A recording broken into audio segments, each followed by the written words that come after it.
Bismillah, alhamdulillah, wassalatu wassalamu ala rasulillah wa ala alihi wa ashabihi wa man tabi'a risydah, amma ba'd. Ikhwat fillah, ikhwah fillah. Di sini saya akan sedikit membahas tentang akidah ketuhanan di dalam Islam. Karena kemarin-kemarin hal ini menjadi tema atau menjadi perdebatan yang sangat ramai. Ya, tentang apakah akidah Islam bisa dikatakan ilmiah atau tidak. Agama Islam ini adalah agama yang tinggi dibanding agama yang lain. Kenapa? Karena Islam tidak hanya sebatas dogma atau firman ilahi yang harus diimani begitu saja, tetapi akidah Islam ini sangat sejalan dengan naluri fitrah nalar manusia dan juga diterima oleh logika manusia.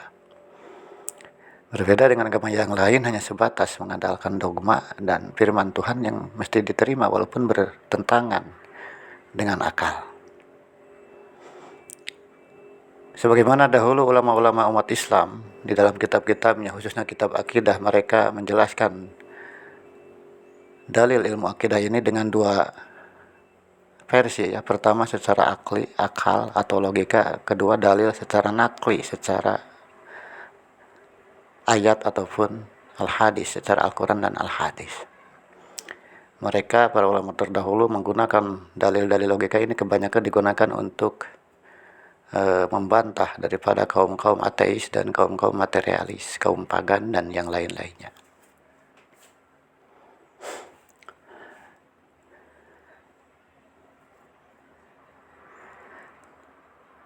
Karena keberadaan Allah Subhanahu wa taala itu bukanlah sesuatu yang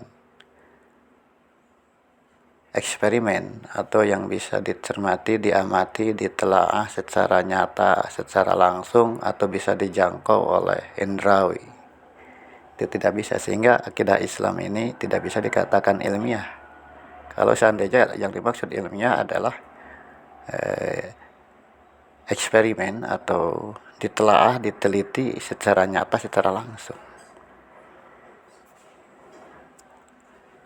Karena bukti keberadaan Allah Subhanahu wa taala itu bersifat matematis, logis, ya. Seperti 1 tambah 1 itu 2, maka 2 ini disebut wajib akli, wajib secara akal, artinya akal menerima 1 tambah 1 adalah 2. Kalau 1 tambah 1 sama dengan 3, ini kan mustahil akli, mustahil secara akal akan berontak, masa 1 tambah 1 3.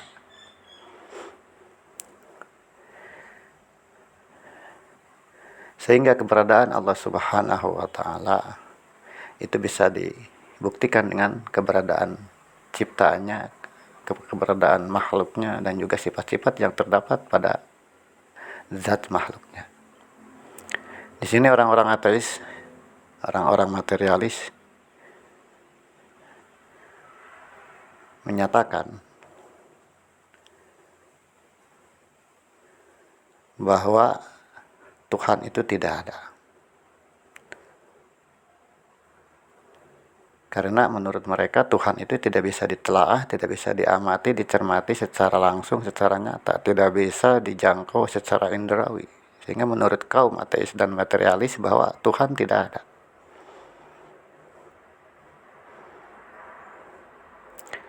Sedangkan sesuatu yang bisa dijangkau oleh indrawi, yang bisa ditelaah, diteliti secara nyata, secara langsung, maka itu tidak bisa menjadi Tuhan. Sebab itu adalah ciptaan, itu adalah makhluk dan segala sifat-sifatnya. Sehingga kesimpulan kaum ateis dan kaum materialis, jika Tuhan ada, maka Tuhan itu adalah sesuatu yang materi, yang fisik. Nah, ini jelas sangat bertentangan dengan akidah Islam. Yang daripada hal inilah justru mereka menolak, mengingkari akan adanya Tuhan Sang Pencipta. Maka di sini saya akan sedikit membabarkan tentang dalil atau hujah-hujah logika tentang adanya Tuhan, keberadaan Allah Subhanahu wa taala.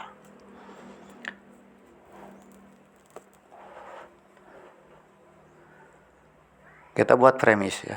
Premis A, kita sekarang ada, dan juga seluruh dunia yang kita lihat sekarang ada.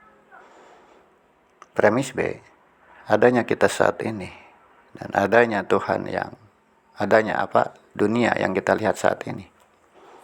Ini tidak lepas daripada adanya serangkaian peristiwa-peristiwa yang saling berkaitan terjadi ke masa lalu kan, ke masa lampau. Yang mengarah kepada keberadaan kita, keberadaan dunia yang kita lihat saat ini. Contoh adanya kita dari kecil kan, dari bayi itulah keluar dari rahim, dari orang tua kita juga awalnya kecil. Terus ada lahir juga dari rahim ibunya, dari orang tuanya juga terus sampai ke belakang gitu kan. Begitu ya dunia. Ada pohon awalnya kecil, awalnya enggak ada, dari biji ini keluar dari biji pohon-pohon yang sebelumnya dan seterusnya ke belakang kan, rangkaian-rangkaian itu. Yang mana rangkaian ini mengarah kepada adanya kita saat ini, juga adanya dunia yang kita lihat saat ini.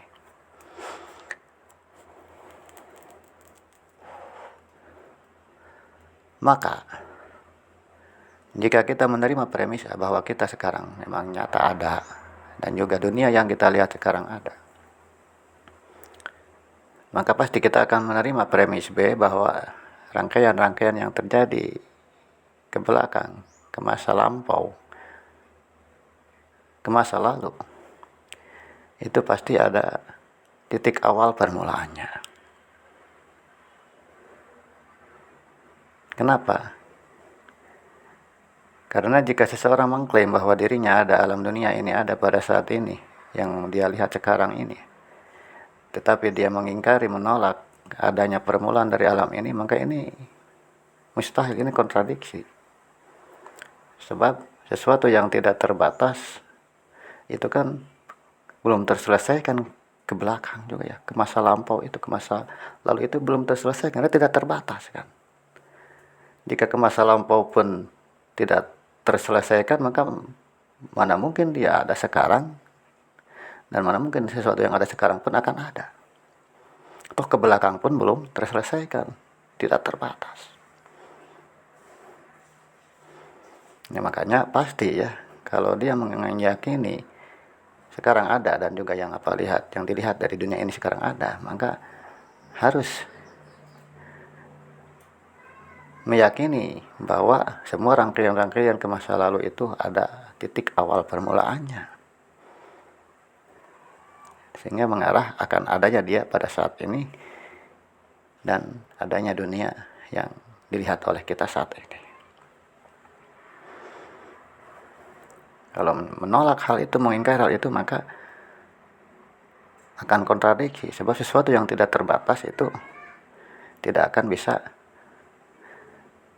berakhir kan. Contoh mobil ya. Seorang menyatakan bahwa mobil ini akan sampai kepada tujuannya, misal ke Jakarta, setelah sebelumnya rodanya itu berputar tidak terbatas. Maka bagaimana dikatakan akan sampai tujuan? Toh rodanya itu berputar tidak terbatas, artinya kan tidak ke belakang pun tidak terselesaikan. Itu kontradiksi, sehingga harus ada awal pemberangkatan dari mana sehingga ada berhenti di tujuannya.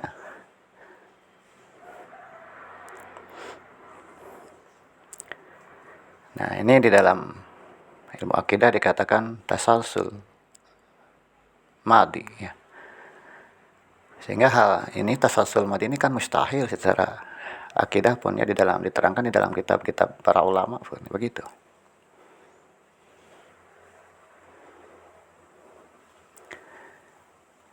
Setelah kita meyakini bahwa serangkaian kejadian peristiwa ke masa lalu itu, ke masa lampau itu memang ada permulaannya, ada titik awalnya, maka kita meyakini bahwa sebelum titik awal ini tidak ada lagi peristiwa-peristiwa, rangkaian peristiwa lainnya. Ya, artinya bahwa awal keberadaan alam ini, titik awal keberadaan ini kan pasti membutuhkan sang pencipta yang menciptakan alam ini, yang memberikan titik permulaan daripada alam ini. Maka sang pencipta ini harus berbeda dengan seluruh ciptaannya, karena sang pencipta tidak memiliki awal permulaan dan segala mampu, artinya tidak sama dengan seluruh apapun yang memiliki permulaan. Ya, sehingga kita meyakini bahwa Allah itu tidak memiliki permulaan, dan kita pun harus meyakini daripada penyampaian yang telah tadi dipaparkan itu kan, bahwa alam ini memiliki awal permulaan dan diadakan oleh Tuhan, yaitu Allah Subhanahu wa Ta'ala. Maka jika ada orang ateis menyatakan bahwa kenapa Anda menerima bahwa dunia ini ada permulaannya, tetapi Anda menolak Tuhan memiliki permulaan, maka jawabannya adalah sebagaimana yang telah dijelaskan kan, jika titik permulaan dunia ini ada, kemudian sebelum titik permulaan keberadaan dunia ini pun ada rangkaian peristiwa lagi ke belakangnya, ke masa lalunya, maka ini akan terjadi tasalsul lagi kan, keterkaitan rangkaian peristiwa yang tidak terbatas ke belakang, yang tidak akan terselesaikan. Nah, ini kan mustahil, tidak logis dan tidak masuk akal kan begitu. Maka oleh sebab itu kita simpulkan bahwa al-alam hadisun, alam adalah al-alam mutaghayyir, alam ini terbentuk dari berbagai peristiwa, rangkaian peristiwa kejadian yang juga terbentuk dari berbagai perubahan-perubahan. Maka wa kullu mutaghayyir, setiap peristiwa yang berubah maka yahtaju ila, setiap yang berubah adalah pasti ada permulaannya, dan setiap yang ada permulaannya pasti ada yang menciptakannya. Al-alam hadisun, al-alam mutaghayyir, wa kullu mutaghayyir hadis, wa kullu hadis yahtaju ila muhdis.